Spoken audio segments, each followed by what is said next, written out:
Bonjour, bonsoir et bienvenue sur Signe Éden Sublime, le podcast qui aborde les thèmes de la sensualité et de la sexualité de tous les êtres humains.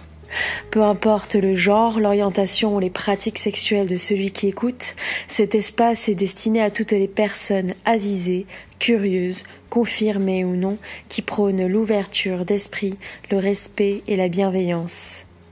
Cet espace est chaleureux, intime, sans gêne et sans tabou. Je vous invite à me suivre, nous partons ensemble en s'exploration.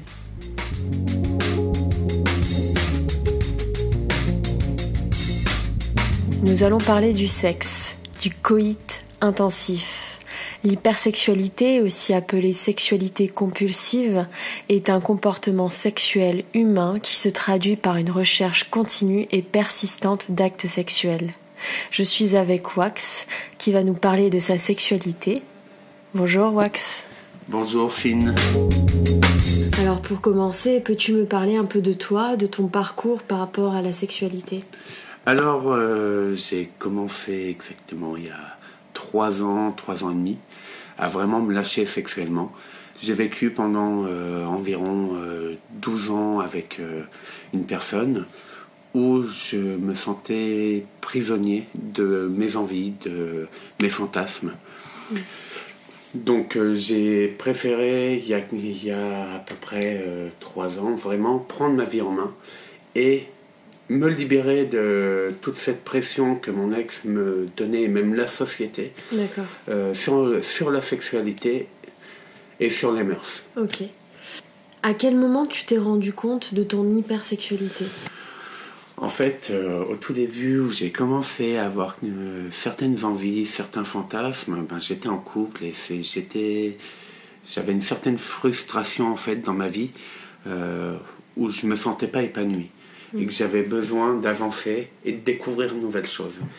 Donc je suis rentré dans le milieu fétichiste et BDSM grâce à ma découverte du Cap d'Agde à mes tout débuts. Ouais. Ensuite, ça m'a permis de faire de rencontres et de belles rencontres qui m'ont permis vraiment d'évoluer petit à petit. Bon, après, mon meilleur ami m'appelait Pokémon, parce que j'évoluais en permanence. Ah oui, d'accord. Et un jour, je voulais pas essayer telle pratique, et après, un mois après, ça y est, j'étais en train de l'essayer, mais au final, je me mettais encore à l'époque des barrières, j'avais des craintes, j'avais des peurs, et je me suis dit, au bout du compte, faut se lancer. Donc, tu peux pas dire que t'aimes pas si tu n'as pas essayé.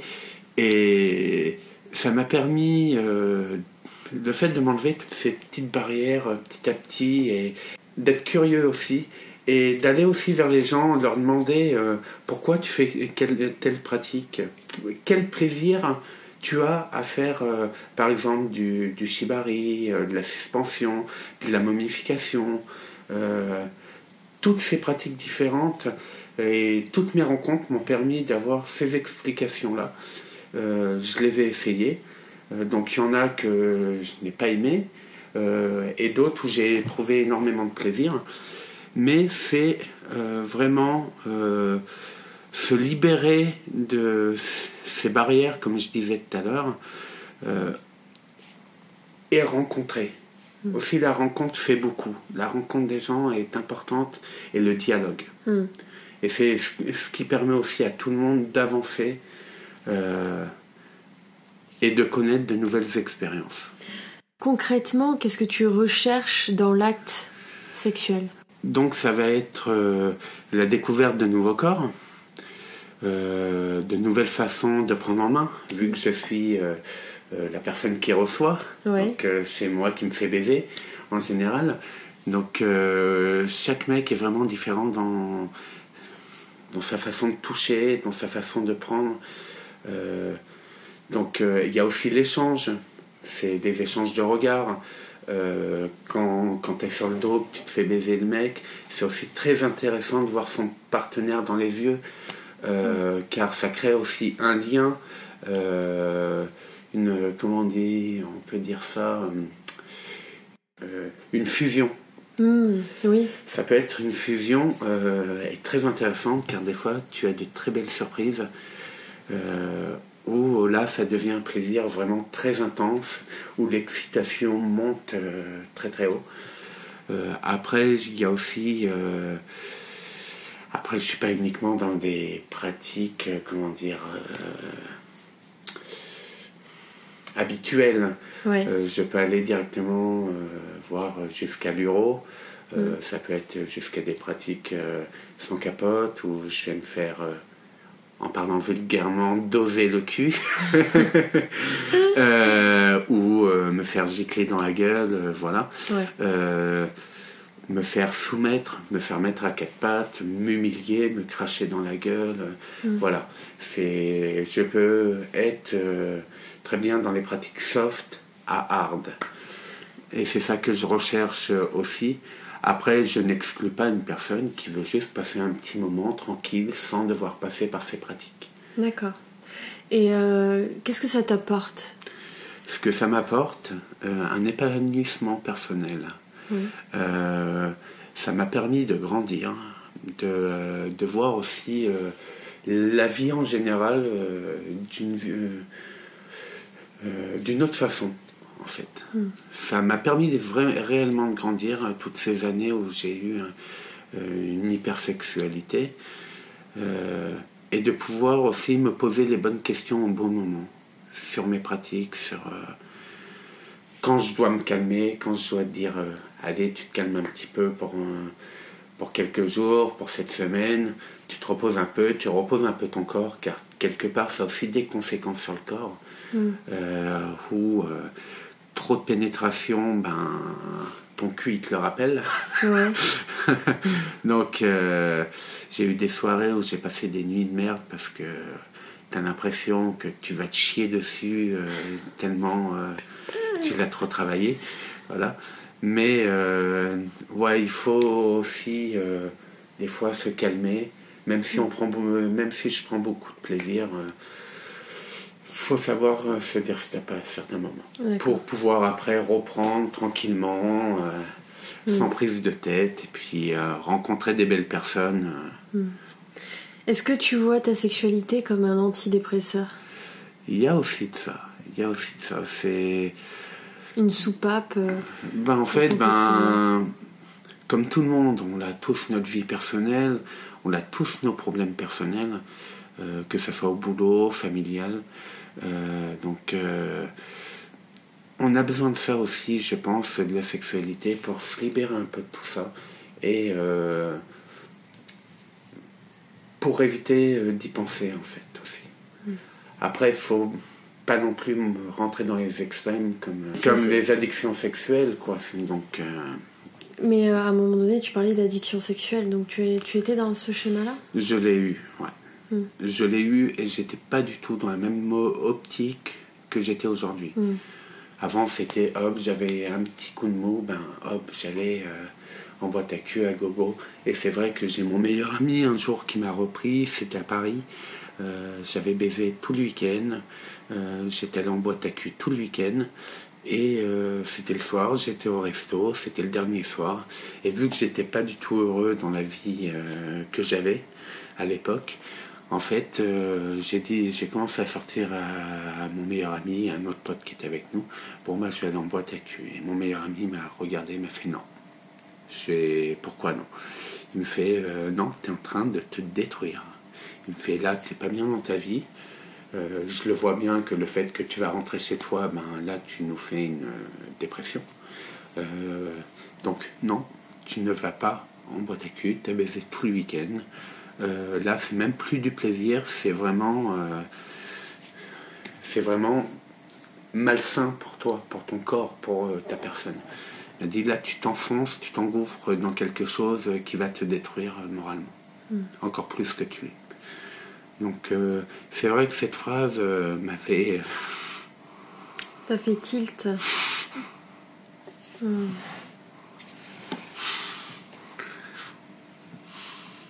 T'es toujours amie avec cette personne ? Ouais. Merci. Je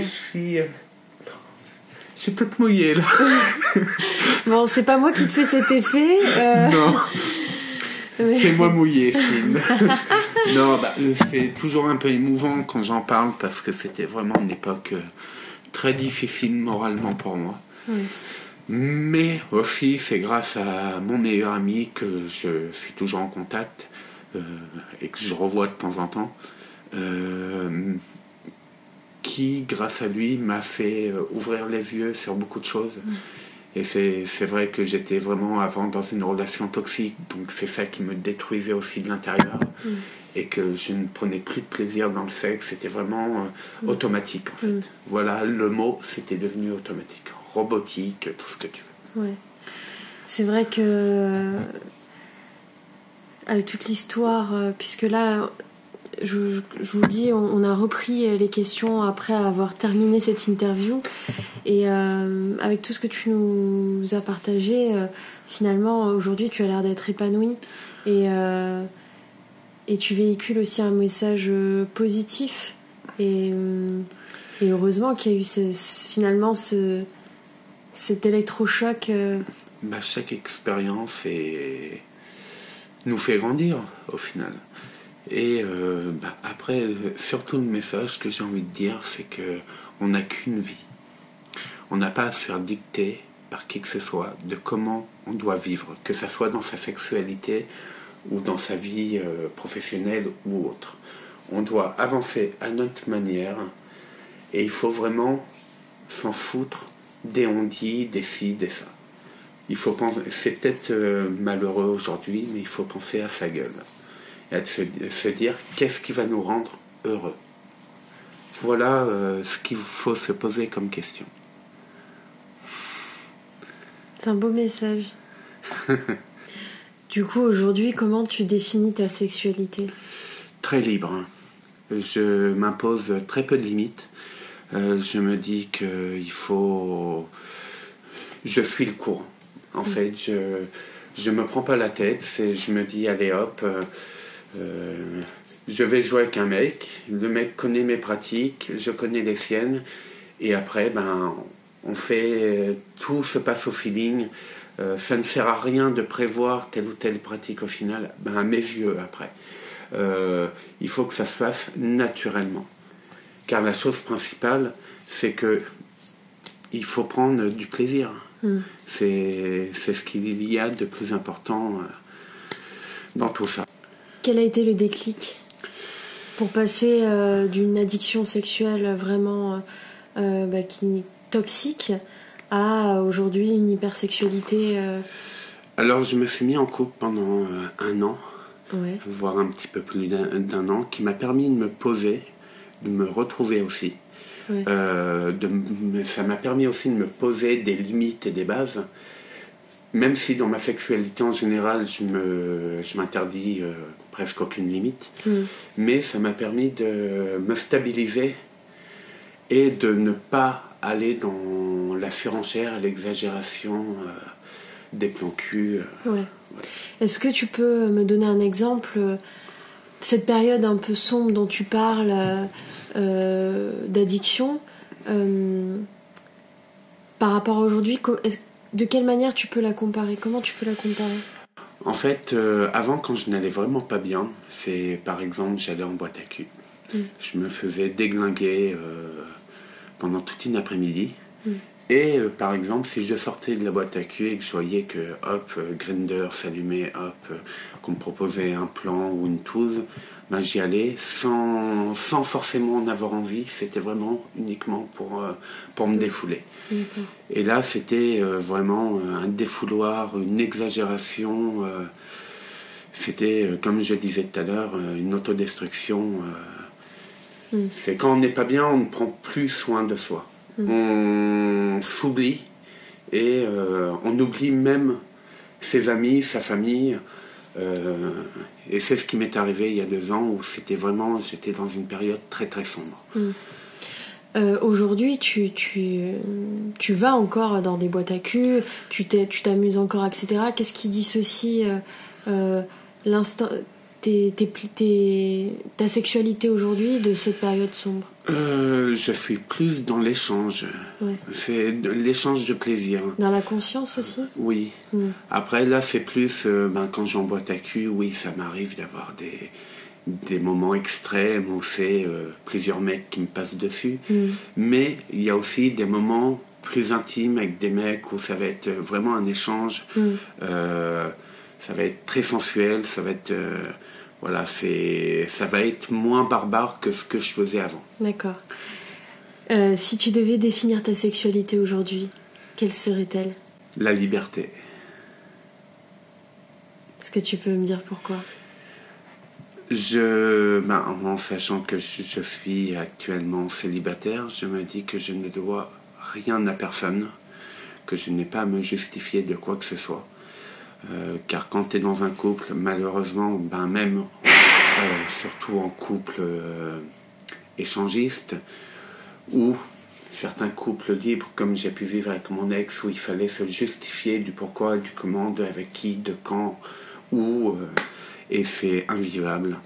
Et non, maintenant je peux vivre ma sexualité, aller faire des plans, rencontrer des hommes, sans avoir quelqu'un derrière moi. Ouais, ok. Tu nous as un peu partagé ton histoire. Malgré ça, est-ce que tu sais d'où vient cette hypersexualité ? La frustration. Ouais. La frustration que j'ai pu vivre pendant 12 ans. D'accord. Je me suis mis en couple à 17 ans, donc je n'ai pas connu ma sexualité à l'époque. Okay. Je n'ai connu... Mon premier rapport a été avec ce premier homme avec qui j'ai vécu pendant 12 ans. Donc après, il avait des pratiques très... comment expliquer très simples. En fait, il avait des pratiques simples. Ouais. Qui faisait que je n'arrivais pas à m'épanouir sexuellement. Ça m'arrivait un peu d'aller voir des pornos, des photos porno, et il y avait certaines choses qui m'excitaient énormément, que j'avais envie de connaître.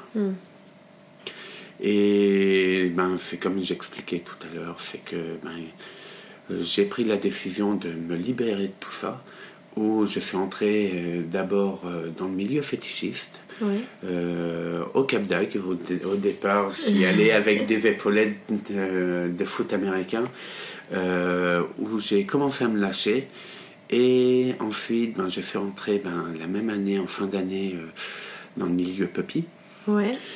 D'ailleurs, j'en profite pour dire que j'ai fait un podcast sur le sujet. N'hésitez pas à aller le voir, le Puppy Play. Et donc, ce qui s'est passé par la suite, c'est que j'ai fait énormément de rencontres, de très belles rencontres, que ce soit sexuellement ou socialement, où j'ai découvert ma sexualité petit à petit. J'ai pu réaliser, j'ai eu la chance de réaliser tous mes fantasmes. Donc certains fantasmes sont partis aux oubliettes car je n'y ai éprouvé aucun plaisir, mais d'autres qui sont aujourd'hui mes pratiques, que j'assume entièrement, que je n'ai pas honte, que ce soit dans des discussions avec des amis, même avec ma famille. Ils ne connaissent pas tout non plus, évidemment, mais je ne cache plus rien. Ouais. Oui, c'est vrai que en discutant un peu en privé, tu es très ouvert sur le sujet, et même auprès de ta famille, tu assumes qui tu es et ta sexualité pleinement, et je trouve ça vraiment bien, quoi. Malheureusement, on vit dans une société où on nous inculque des mœurs, que ce soit au niveau des religions, de la politique ou autre. Donc on nous fait comprendre dès l'enfance que le sexe est sale, c'est mal. Mais non, le sexe n'est pas sale, c'est pas mal. C'est au contraire, ça fait partie de l'être humain. Et il faut savoir aussi de temps en temps un peu s'écouter sur ses envies et arrêter de se cloisonner dans une prison qui nous bloque et qui ne nous permet pas de s'épanouir. Après, on est tous différents dans la découverte de notre sexualité. Il y en a qui arrivent à pouvoir s'enlever toutes ces barrières, et d'autres, que ça soit vis-à-vis des religions, de la famille ou autre, qui n'y arrivent pas. Après, chacun est différent, on ne peut pas juger. Bien sûr. Mais toi, tu as trouvé ce déclic, cette liberté qui te permet aujourd'hui d'être épanoui dans ta sexualité. Parce que j'ai tapé du poing. Parce que je me suis dit en fait que personne n'a le droit de contrôler ma vie. Que si je fais tel ou tel choix, c'est moi qui l'ai fait. Si je fais des erreurs, je les assume. Je ne les regretterai pas. Parce que c'est ma décision et pas celle d'un autre. En revanche, j'ai souvent écouté les conseils, que ce soit de la famille, que ce soit de mon ex, où, au final, aujourd'hui, j'ai quelques remords et j'ai des regrets. Mais c'est pour ça qu'aujourd'hui, je ne veux plus qu'on me dicte quoi faire. C'est à moi de prendre mes décisions. Si j'ai envie d'avoir une hypersexualité, ça me regarde. Je ne jugerai pas qu'une personne n'ait pas les mêmes pratiques. Si la personne elle a une sexualité un peu plus tranquille, un peu plus habituelle, je ne jugerai pas, je respecte. Comme je sais que les personnes comme moi peuvent être très mal vues. Oui. Que ça soit dans le milieu, dans tous les milieux, que ce soit gay, hétéro. Qu'est-ce que tu réponds justement à ces personnes qui ont un avis négatif sur ta sexualité et toutes ces personnes qui réagissent de manière souvent agressive, déplacée et irrespectueuse? Déjà qu'ils écoutent un petit peu leur frustration. En général, il y a quelque part dans ce genre de comportement une jalousie. Il y en a qui sont frustrés, c'est un peu comme l'homophobie. Il y a beaucoup de personnes qui sont homophobes où c'est une frustration de ne pas assumer qui ils sont. Et je pense que pour le sexe, c'est exactement pareil. Il y en a qui vont beaucoup jalouser que certaines personnes aient ces pratiques. Je pense qu'il y a beaucoup de personnes qui vont juger, mais qui derrière vont se branler devant des pornos dans le même style. Et qu'après, ils vont directement juger ces personnes-là s'ils en rencontrent une en vrai ou autre. Qui assume la chose. Est-ce que tu as déjà discuté avec quelqu'un qui critiquait tes pratiques? Pas forcément. En général, de toute façon, il y a beaucoup de faux culs. Il y en a beaucoup par devant. Ils font style je ne dis rien, ok, pas de souci. Mais non, je n'ai pas forcément eu de personnes qui ont commencé à être agressifs ou à se juger. Il y en a qui ne comprennent pas. Il y en a qui ne comprennent pas. Je peux comprendre. C'est normal. Je l'ai été autrefois. Car malheureusement, autrefois, j'étais quelqu'un de très réservé, très coincé. Et mon ex m'inculquait un peu sa vision du monde et de la sexualité. D'accord. Et donc... pour lui, tout ce qui était pratique BDSM, c'était des pratiques malsaines, dégradantes, humiliantes. Et au final, j'ai su m'enlever un peu de cette vision qu'on m'avait inculquée. Et je me suis rendu compte que c'était tout l'inverse. Qu'on peut très bien aller dans le milieu fétiche, BDSM, et de rencontrer des personnes qui ont la tête sur les épaules, des personnes adorables. C'est tout l'inverse de ce qu'on peut s'imaginer au final. C'est parce qu'au final, tu as quelqu'un d'humain devant toi. C'est pas une bête de foire ou quoi que ce soit, c'est un être humain qui est juste là pour se couper de la société, se couper des mœurs et profiter de sa vie et s'épanouir. Est-ce que tu es ok, d'accord, pour nous donner des exemples de pratiques que tu as dans ta sexualité? Ah oui, tout à fait. Donc, en fait, ça m'arrive des fois d'aller en boîte à cul où je vais me baiser autant avec 10, 15, 20, 30 mecs d'affilée. Après, en général, je suis dans les pratiques barbac, ce qui veut dire sans capote. D'accord. C'est encore très mal vu dans le milieu. Après, beaucoup oublient que chacun a sa prévention. Tu as la capote, tu as la TAPS pour les séropositifs indétectables, tu as le TPE, ça c'est le traitement post-exposition d'urgence si tu as pris des risques, tu as la PrEP qui te protège du VIH, mais qui ne te protège pas en revanche des IST et des certaines MST. Mais après, on connaît les risques. Après, c'est au sérieux de chacun de faire ses dépistages. Je sais que moi, en général, je fais un dépistage par mois. Vu que j'ai quand même des pratiques à risque, je veux protéger autant mes partenaires que moi. C'est normal. C'est comme avec beaucoup d'amis ou de plans cul réguliers. Si l'un d'entre nous a chopé une merde, par respect pour les uns des autres, on se prévient mutuellement en disant « Écoute, va faire tes tests, on m'a dépisté ça. » Et c'est normal. Après, ça, c'est au sérieux de chacun. Malheureusement, pas tout le monde réagit comme ça. C'est vraiment dommage. Mais il faut se dire ça, que quand tu as une relation avec un partenaire, ne surtout pas oublier qu'il faut avoir du respect pour lui. Et aussi du respect pour soi. Tu assumes énormément, on le disait tout à l'heure, tes pratiques. D'ailleurs, sur tes réseaux, tu es assez à l'aise avec ça, puisque de temps en temps, tu partages avec ta communauté tes pratiques, tes expériences. Quelle est ta vision, ta perception des choses par rapport à ça ? Question très difficile. On va dire que j'ai toujours été plus ou moins sur les réseaux. Donc il y a 2 ans à peu près, j'étais très soft, on va dire. Je me découvrais encore. Ouais. Et avec le temps, j'ai commencé à me lâcher un peu plus. Et puis mon Instagram, c'est vrai que je le fournis plus trop. Ça va être surtout des... Comment on appelle ça ? Des stories ? Des stories, voilà. Ouais. Pour chauffer un peu les mecs, c'est marrant.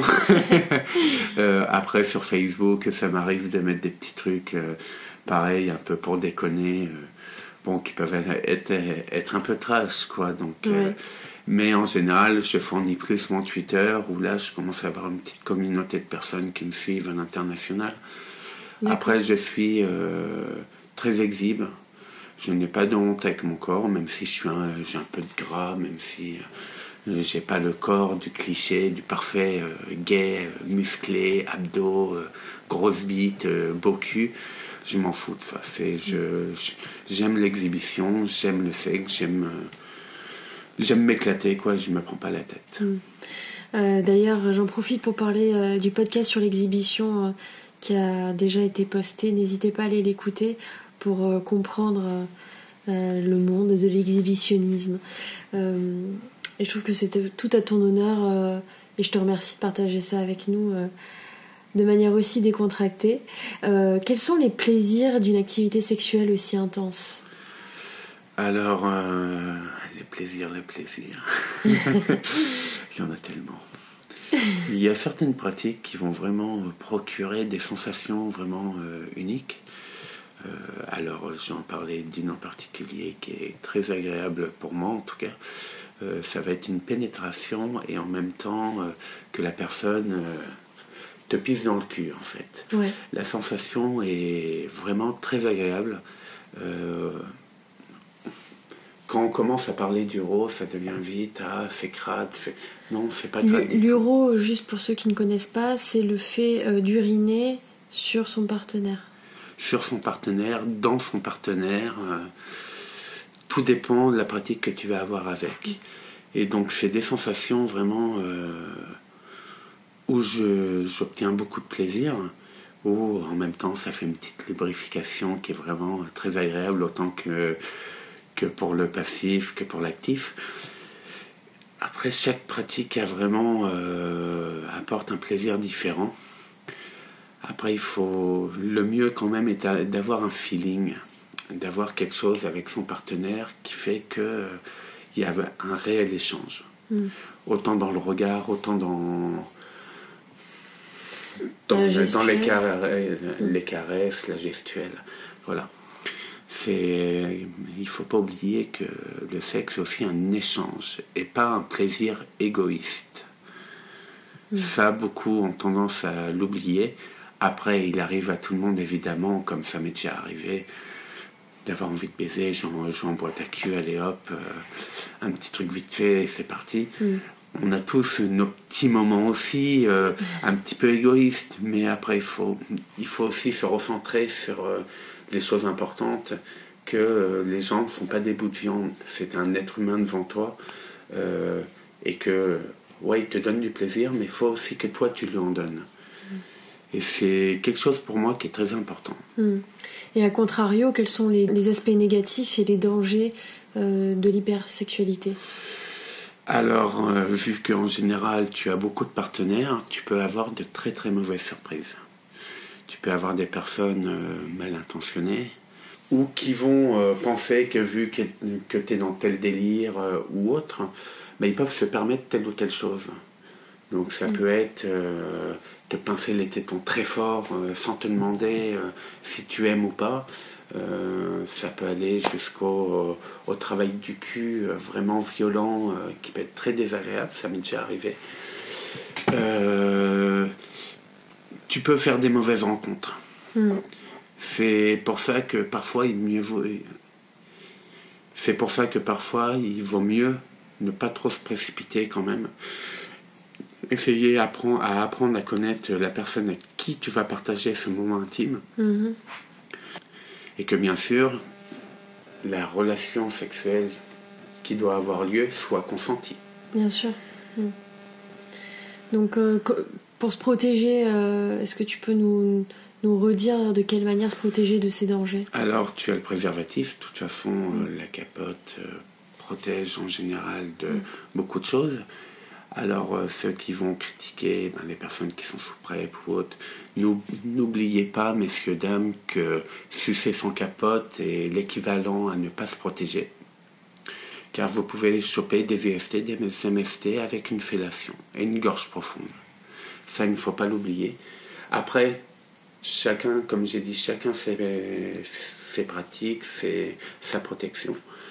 Mais tu as le préservatif, tu as la PrEP, tu as la TAPS qui est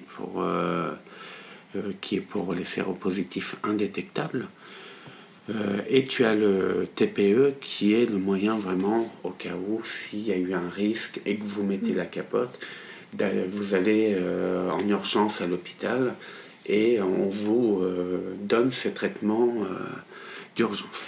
Et au niveau des personnes justement mal intentionnées, comment tu peux te protéger de ça ? Alors, il faut se dire que tu ne sais pas si les personnes font leurs tests régulièrement. On ne peut pas savoir. C'est un peu, de toute façon, le sexe en général, quand tu es avec deux personnes, c'est un peu la roulette russe, quoi. Tu ne peux pas savoir réellement comment la personne va se protéger, si elle fait ses dépistages assez régulièrement. Tu ne peux pas savoir. Malheureusement, c'est pour ça qu'il y a toujours des risques, c'est pour ça qu'il faut se protéger de n'importe quelle manière, pour sa santé, celle des autres aussi. Est-ce que tu es déjà tombé sur une personne qui te voulait du mal ? J'ai eu cette chance que non. Après, on va dire que s'il y a un mec sur les réseaux où je ne le sens pas, et en général, quand je ne le sens pas, je ne fais rien. Je ne le fais pas. Je laisse de côté et je ne reviens pas en arrière. Des fois, il vaut mieux écouter un peu son instinct plutôt que se dire qu'on va peut-être se mettre en danger. Alors, moi, j'ai une technique pour ça en général. J'aime bien quand même prévenir mes amis quand je vais faire un plan cul. Quand même. Donc je préviens toujours mes amis, donc s'il y a un truc qui se passe, si je donne plus de nouvelles. Malheureusement, ça, je ne suis jamais tombé sur ce genre de cas, heureusement. Après, malheureusement, tu en as qui sont aussi très malins, quoi. Il y a eu des cas à Paris d'agression homophobe, où les mecs n'auraient jamais douté tomber sur des petits groupes qui viennent pour tabasser des homosexuels. Tu as eu des cas où pendant plusieurs mois ils discutaient et puis un jour ils prennent des décisions et arrivé sur place, hop, il y avait eu un coup à Paris. C'était même passé sur les réseaux où un homme s'était fait poignarder par un petit groupe qui l'attendait caché. Donc non, des fois ça peut être... c'est pour ça qu'il faut être très très méfiant. J'essaye d'être méfiant. Quand quelqu'un ne m'inspire pas, je fais très attention. C'est soit je coupe court en fait. Je préfère des fois pas prendre de risques. Après, quand tu as une hypersexualité, que tu bouges un peu de partout à Lyon, tout ça, que tu fais un peu des plans cul, il y a toujours un risque. Il y a toujours un risque, il faut se dire ça. Et tu me disais que toi, tu as une petite technique pour te protéger, c'est prévenir tes amis si jamais tu pars quelque part. Ouais, je préfère prévenir quand même que je vais faire un plan cul, tout ça. Comme ça, s'ils voient qu'ils n'ont plus trop de nouvelles de moi, c'est qu'il y a un truc qui s'est passé, et voilà. Après, il ne faut pas hésiter, même avec vos amis. Au pire des cas, vous envoyez l'adresse, vous envoyez le numéro de téléphone à votre ami de confiance de la personne. Comme ça, s'il arrive un truc et qu'il n'y a pas de nouvelles après le plan ou dans les jours qui viennent, au moins, la personne, elle a un numéro de téléphone, elle a une trace, en fait, de où vous êtes allé. C'est pour votre sécurité, car malheureusement, il y a des tarés partout. Est-ce que tu souhaites rajouter un dernier mot pour clôturer ce podcast ? Alors, un petit dernier mot. Donc, moi, je voulais faire la promotion du fameux film Shortbus, qui va traiter de plusieurs personnages. Ça va être beaucoup sur la psychologie des personnages. Donc, dès que le film commence, c'est très sexuel. Vous avez des éjaculations, vous voyez des pénétrations, voilà.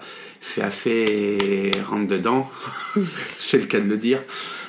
Mais la morale et les morales qu'ils veulent inculquer dans cette histoire-là est très intéressante. Et il faut y regarder en mettant un petit peu de côté les scènes de sexe, en fait, et vraiment voir la psychologie qui est mise autour et où en fait la plus grosse morale du film, c'est profitez de la vie, amusez-vous et n'ayez pas honte de votre sexualité.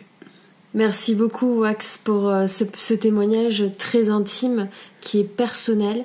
Donc je vous demanderai de rester respectueux de tout ce qui a été échangé ici. Merci beaucoup. N'hésitez pas à liker, commenter, partager et réécouter ce podcast pour faire grandir et évoluer le projet Cinéden Sublime. À très bientôt.